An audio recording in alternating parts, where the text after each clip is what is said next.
Pokemon is so big that there's no escaping it, even if you tried. So it's no surprise that countless cartoons across the globe allude to the popular franchise. From creators back in the day who saw their kids fall in love with Pikachu, to current showrunners who grew up training these lovable monsters on their Game Boy. Referencing Pokemon has become a part of everyday life. Hey, I'm I'm Alyssa with Channel Frederator, and we're about to catch every Pokemon reference in cartoons that Pokemon fans should know. Here we go. Arthur loses his marbles. Back in the day when Pokemon was at its initial peak, so was the admired children's series Arthur. It was during this time that the Pokemon trading card craze was also a widespread phenomena, to the point where schools were even banning them, even though they were essentially just hard paper with drawings of really cool looking monsters on them. Especially holographic Charizard. Am I right? So in 2002, Arthur released the episode Arthur Loses His Marbles. Immediately after Arthur introduces the episode, we see Muffy talk about the gift she received for her birthday. And the first gift she brags about? Her 54 new Dopamon cards. And Binky is pretty impressed that she got a Stinkachu. Clearly, this is a nod to Pokemon and Pikachu, though it may not be the kindest considering the show's choice to rename them.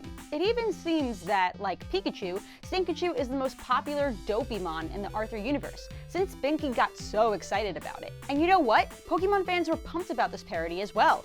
It was one of the first to spoof Pokemon and paved the way for many other, less stinky, references to come. So, how about us Poke fans group together to embrace this smelly Pikachu doppelganger just like we came together to adore Mimikyu? Steven Universe, Rose's Room. Throughout Steven Universe, there are tiny details that Pokemon fans catch on to, from bubble gems bearing a resemblance to Pokeballs, to Steven telling items, "I choose you." And since Rose's Room purposely references several video games, such as Earthbound and Final Fantasy, of course they couldn't skip out on Pokemon. As Steven plays Golf Quest Mini, he meets a professor in the game, much like how you meet a professor when starting a Pokemon title. But can a professor just be a professor? Sure, but when that NPC says "gonna sink 'em all," it becomes a bit more obvious where he was inspired from. Later on in the same episode, Steven goes to an illusionary town, which is glitching.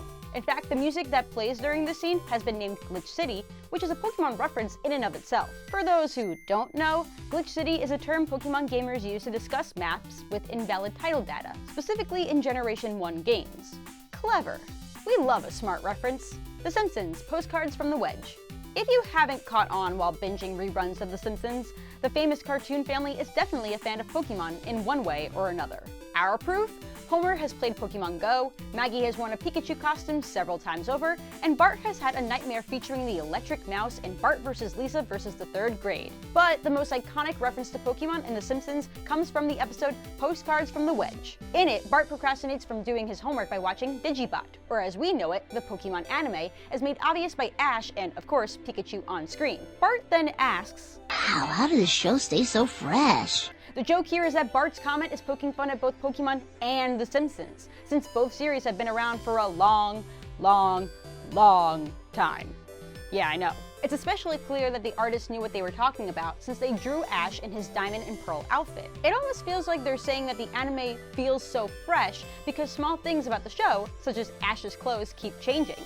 Whereas in The Simpsons, nothing really changes. And that's not even the best part about this reference. The episode dropped the same day that Soul Silver and Heart Gold, the remakes of Silver and Gold, came out in the United States. Talk about good timing. The Amazing World of Gumball, the Uncle. We've already gone over how The Amazing World of Gumball is chock full of references in a few of our previous videos, so we'll make this one short. The Uncle is full of Nintendo illusions left and right, but there's one that just makes us feel warm and fuzzy inside. When Gumball gets off the bus to head back home, he's whistling a familiar tune. There is no mistaking to that melody, it's Kanto's Route 1. Why do we like this tiny little reference so much? Route 1 is the theme that plays when the player goes to Pallet Town, their hometown, which is extremely appropriate seeing as Gumball thought he was headed home. Aww. Teen Titans Go, Man Person. Okay, we know. How dare we put Teen Titans Go on this list? But we do have to admit, while the show is no original Teen Titans, it does have some pretty good references here and there. Such is the case in Man-Person, where Beast Boy starts losing his body parts so that he can replace them with new robotic ones. Knowing this is not a good idea, Robin and Cyborg go on a mission to collect all of Beast Boy's appendages. After they collect the final piece, one of his eyes, Robin and Cyborg high-five. Surrounding their high-five are the words "Caught 'em all" in a familiar blue and yellow font style. The official Pokemon font of the English logo is written in. Plus, a blue silhouetted Pikachu is the period on the exclamation mark, which is a nice touch. Not to mention that obviously "Caught 'em all" is a riff off of "Gotta catch 'em all," the king of all Pokemon mottos, except for Team Rocket's motto. Nothing beats that one. Also, Teen Titans Go, Pokemon Go? Coincidence? Yeah it is. Gravity Falls, Double Dipper. In our favorite mystery town, there's an average fan of Pokemon, Dipper. Well, sort of. Dipper's actually a fan of Monstermon, which is a parody of our beloved franchise, but we'll take it. While we don't get to see much of Monstermon, we do learn that Dipper considers himself to be a connoisseur of the series. So much so that it's a part of his written step plan to win over Wendy. On that list, step 19 says, display Monstermon knowledge, whereas number 20 states, do not display Monstermon knowledge. Looks like someone can't decide if knowing a lot about imaginary monsters is a good or a bad thing. Psst. It's a good thing. It's a good thing. Oh, Dipper, you lovable nerd. Ben 10 Omniverse, Catfight. Fishing is a big part of Pokemon, right? And using your trusty old rod just wouldn't be the same without Magikarp. Well, for a very brief moment in Ben 10 Omniverse, we see the pathetic excuse for a Pokemon, which is a description by the Pokedex in Omega Ruby, not necessarily us. Max Tennyson and Sheriff Watson competitively fish at the docks and end up catching two familiar-looking sea creatures, Magikarp and Gyarados. And while hooking in Gyarados is impressive, it's not like Sheriff Watson can partake in Magikarp jump with that catch, right? Gonna say that Grandpa Max is the real winner here. South Park, Chin Pokemon. Of course, South Park couldn't stay away from Pokemon. It's a huge cultural phenomena, and they love poking fun at those. So in season 3, they went ahead and created a whole episode about their version of Pokemon, Chin Pokemon. By the way, Chin Poko actually means small penis in Japanese. Yeah, anyway, the episode mainly deals with the issue and escalation of fads, since Chin Pokemon becomes a huge craze with the third graders in town. Throughout the episode, there are allusions to Pokemon, from the monsters themselves looking a lot like mutated versions of Pikachu, Meowth, and others, to the Chin Pokemon show starring alternate designs of Ash and James. Nearly every scene has something to do with parodying Pokemon. This episode of South Park also tackled the controversial Electric Soldier Porygon episode, which apparently sent several children to the hospital after they viewed the episode and suffered a seizure, by killing Kenny off with an epileptic seizure that happens while he's playing a Chin Pokemon game. But Chin Pokemon didn't end there. Apart from Chin Pokemon merchandise appearing in the background of several episodes, it made a comeback in both the Stick of Truth video game and in Season 20's episode, The End of Serialization as We Know It. In this episode, Ike's internet history shows that he searched new Chin Pokemon Alolan region at 7:29 p.m. on Saturday, November 19th, 2016. Earlier that day, he also Googled Chin Pokemon Sun and Moon. You don't need me to tell you those searches are directly about the new Alola region in the Pokemon games.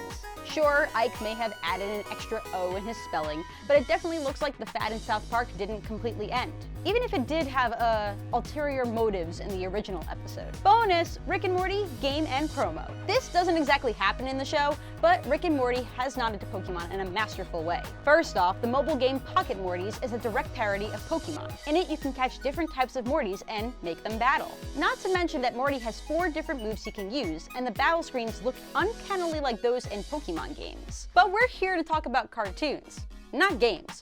So check out the leaderboard for all of that. Wink, wink. The animated division of Rick and Morty went the extra mile. In a short, pixelated promo, Scientist Rick and Youngster Morty battle with their Mr. Meeseeks on what looks uncannily like a Pokemon stadium. Not to mention Scientist Rick, Youngster Morty. Come on, that just screams Pokemon trainers. Anyway, the Mr. Meeseeks duke it out epically, especially since a Mr. Meeseeks' duty is to fully comply with a mission until it's completed. But what's really special about this short is that it's pixelated. Every single pixel had to be put in place to make each frame work, and it helped keep an authentic feel of the earlier Pokemon games, which were pixelized up to the 5th generation. The amount of time and dedication that it took to make this little homage didn't go unnoticed amongst Poke fans. And there you have it, folks. I'm Alyssa, and thanks for watching every Pokemon reference and cartoons that Pokemon fans should know. We may not have caught them all since they keep making more and more Pokemon references, but these are definitely our favorites. Which is your favorite? What did we miss? Comment below and let us know. We post new videos every day, so make sure to subscribe. And don't forget to smash that bell icon to become part of our notification squad. Remember, Frederator loves you.